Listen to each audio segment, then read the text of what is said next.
the Democrat Party is on that side. So we have just about 10 years before this thing will be into a point where we won't have any control over it. And this country won't be a republic any longer. It's so interesting to see that the Democrat Party announces all their plans, too. It's not like they're doing anything that's really behind the scenes. They're telling us that they want to make a lot of the immigrants in the country illegal voter, legal voters, so that they can pad their numbers.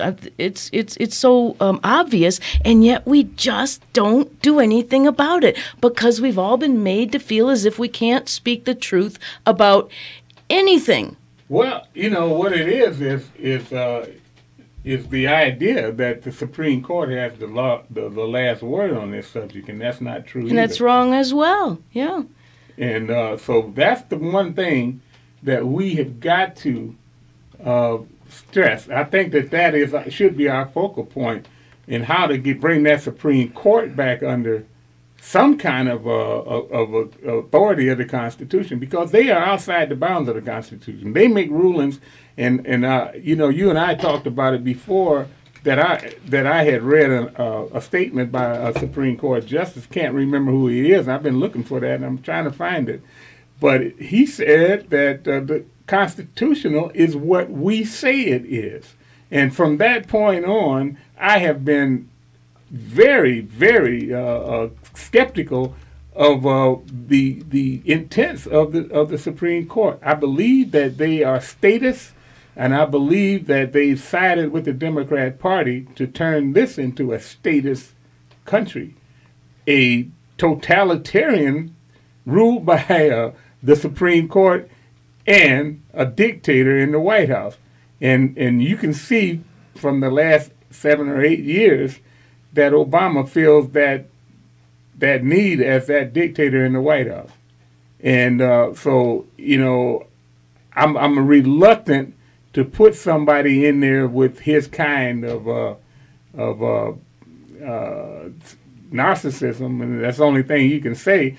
But that's one of the reasons why I'm really leery about putting Donald Trump in, because if he is working for the Democrats, man, we would really be in trouble.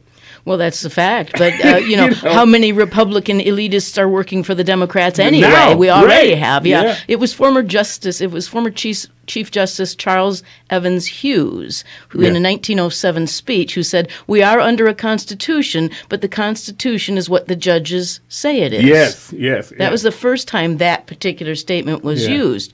And that's not true. The Constitution is a hard written document. It has specific words that have specific meanings, and it's been the judiciary that has perverted the Constitution to begin with. They're the ones. And you hear people all the time, and one prominent person of that is Judge Napolitano.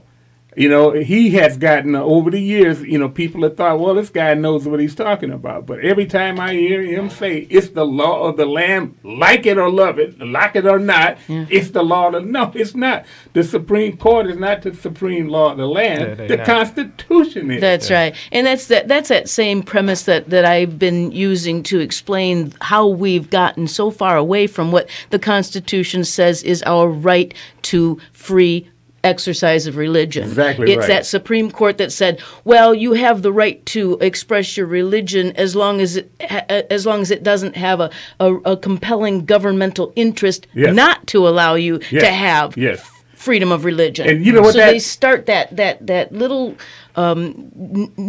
camel's nose under the tent. Exactly right. And then all of a sudden, he's in there and he's stomping around. And we don't have any religious freedom at all. We've got a county clerk who goes to jail because she won't sign a marriage certificate based upon a Supreme Court ruling that is not a law. Exactly right. She's following the law. And she is. And how many of our Republican presidential candidates are speaking in her defense? One.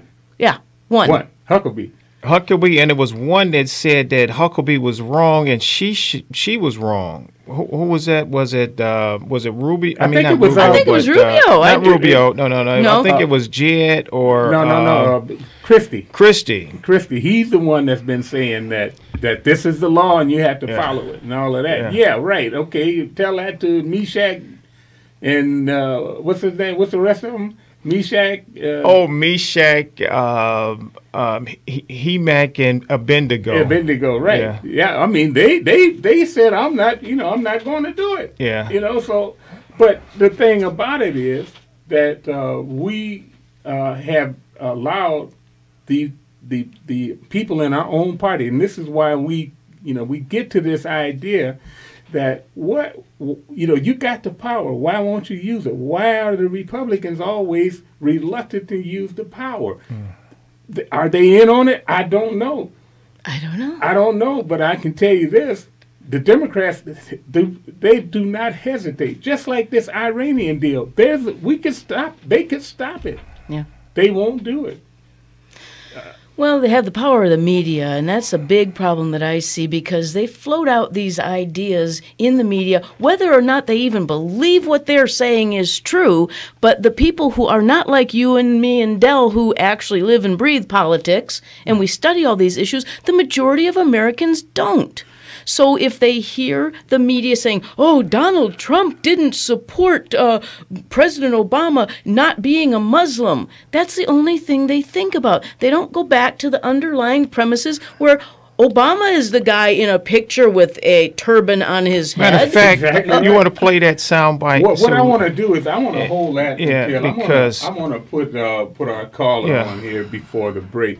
Good morning, Bruce. Yeah, good morning, guys. Hey, good Bruce, morning, Janice. Great hearing your voices again. I heard something really disturbing yesterday concerning Carly Fiorina. This was on the satellite channel, Sirius XM. They have a program in the afternoons, Andrew Wilkow. I don't know if you've had a chance to listen to them, called The Wilkow Majority. And Jonathan Gilliam was sitting in for him, and I just turned it on when I was heading home from work. But what he was saying about Carly Fiorina really just made me almost just drive off the road because it had to do with when she was the CEO of Hewlett Packard back in 2008. Apparently, they were not directly selling computer equipment to the Iranian government because there were sanctions on at the time, unilateral sanctions back in 2008. But apparently, this is being done through a number of subsidiary companies. And I guess it was a Danish subsidiary of Hewlett Packard, which apparently was owned by Hewlett Packard but not controlled by Hewlett Packard. And I had kind of trouble figuring that one out. That's kind of a head scratcher. Yeah, I heard Carly Fiorina. I heard her defending that, though, in that that was after she had already left Hewlett Packard, and as soon as the Hewlett Packard management found out that this subsidiary or ancillary company was doing that, they completely broke ties with that company. So you did check into that, right? I don't want to start going back into people's past in terms of things that we don't really know the full details. I want to talk about the fact that Carly Fiorina is absolutely wrong on the interpretation of the 14th Amendment. She was absolutely wrong. Yes. I want to talk about the fact that why does she want to be a man? I don't understand it. Why do so many women want to act like they're men, and why do so many men want to act like they're women? That would be a more pertinent question in the year 2015. Because the Supreme Court has made political correctness and that whole thing the focal point of every argument. It's the political correctness that the Supreme Court perpetuates. Yeah. They've taken away freedom of speech with political correctness. Well, that's exactly right, and they've taken away the focus on the issues that are of import. So when Carly Fiorina and other women say that they can run a company, they do it on the basis of the fact that not because of how much talent they have, but because the women should be there. Well, that's all well and good, but let's use your talent and then see where it takes you. If somebody holds you back, stops you, then you should be able to have a redress. But well, Phil, my goodness, no, I mean, not everything is because somebody hates another person. Absolutely. Absolutely. Now Phil and Dell, Carly, didn't Carly Fiorina, after September 11th, 01, didn't she deliver a speech praising Islam as the greatest culture on the face of the earth, or something like that? Yeah, and a lot of people got angry about it. I really don't want to hold her more responsible than some of the things that President Obama has said.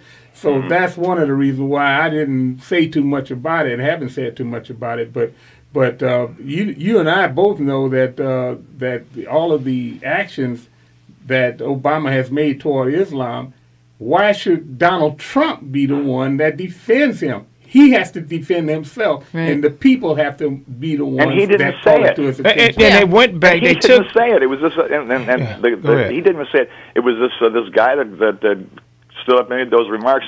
And didn't Trump say something like, "Oh, this has to be the first question"? And he wanted to move on right then and there. But then he was kind of felt compelled to deal with it. Yeah, we're going to play that soundbite and discuss that. We're coming up on the break, but I wanted to get you in because I want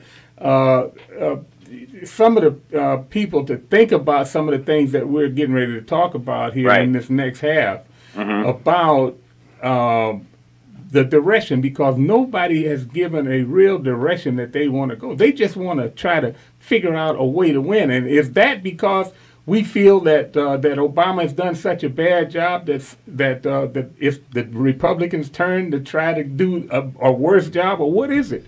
Yeah. You know, they haven't really articulated to me except Trump. He's the one that has said he wants to make America great again. And the way you start to make America great is America has to assume the mantle of leadership.